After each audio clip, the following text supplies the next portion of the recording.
Sometimes, when your wishes come true, life becomes a nightmare.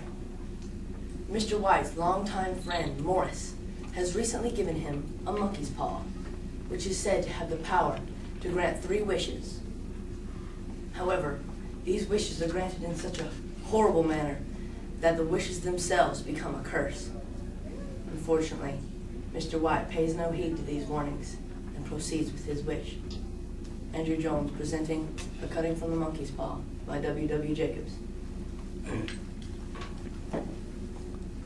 I wish for 200 pounds.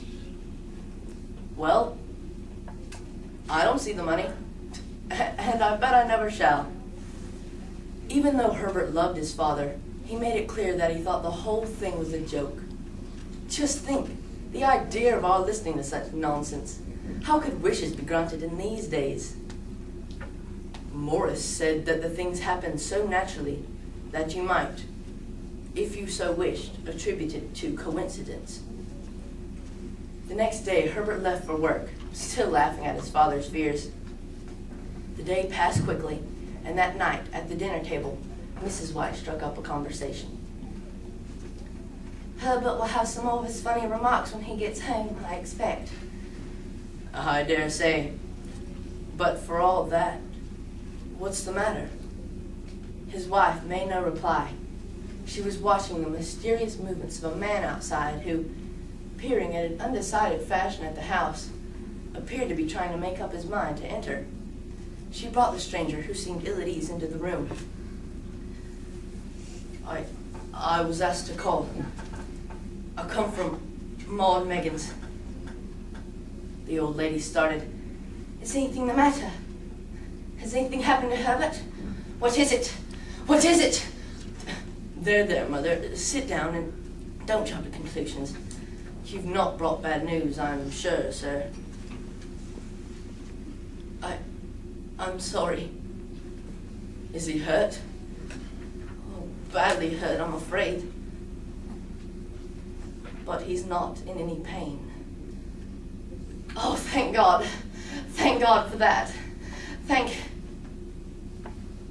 She broke off suddenly as the sinister meaning of this assurance dawned upon her, and she saw the awful confirmation of her fears in the other's averted face.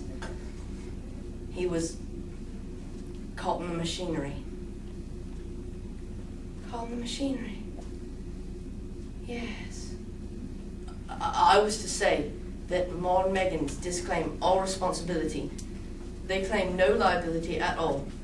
But in consideration of your son's services, they wish to present you with a certain sum as compensation. Mr. White, rising to his feet, gazed with a look of horror at his visitor. His pale lips shaped the words, "How much?" 200 pounds was the answer. Unconscious of his wife's shriek, the old man smiled faintly, put out his hands like a sightless man, and dropped, a senseless heap, to the floor. It was about a week after this that the old man was awakened suddenly in the middle of the night to the sound of his wife's subdued weeping coming from the window. But the sounds of her sobs died away on his ears. The bed was warm, and his eyes were heavy with sleep. He dozed fitfully, and slept, until a sudden wild cry from his wife awoke him with a start. "The paw! The monkey's paw! I want it. You've not destroyed it." "No, it's in the parlor, on the bracket. Why?" "The other 2 wishes. We've only had 1. Was that not enough?" "No. Go down and get it, and wish our boy alive again. Go back to bed. You don't know what you're saying. We had the first wish granted. Why not the second?" "A coincidence." "Go get it and wish." The old man turned and regarded her.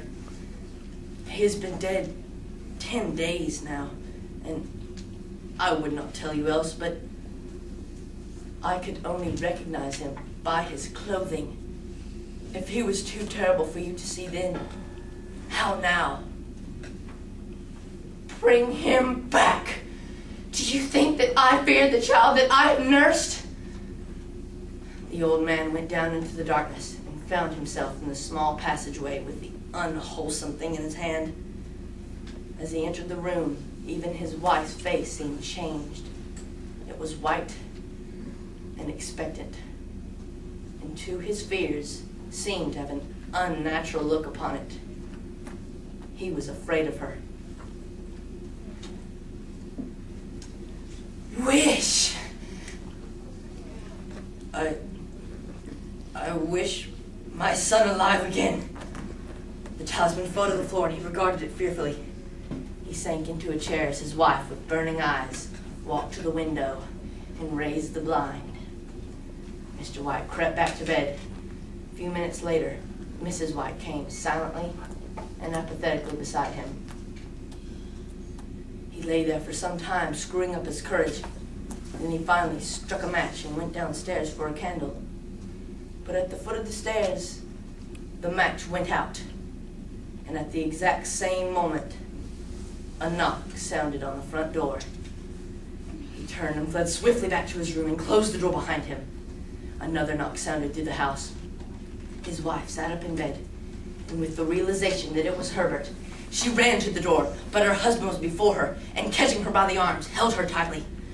What are you going to do? It's my boy! It's Herbert!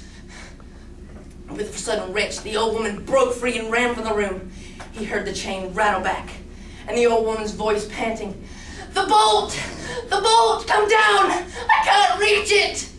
But her husband was on his hands and knees, groping wildly on the floor in search of the paw. If he could only find it before that thing outside got in. A perfect fusillade of knocks reverberated through the house. He heard the scraping of a chair as his wife put it up against the door in the passage. He heard the creaking of a bolt as it came slowly back.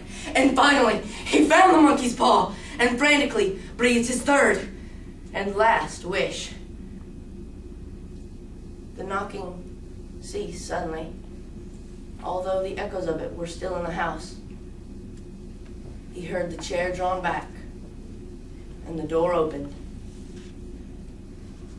A cold wind rushed up the staircase, and a long, loud wail of disappointment and misery from his wife gave him courage to run down to her side and to the gate beyond. The street lamp flickering opposite shone on a quiet and deserted road.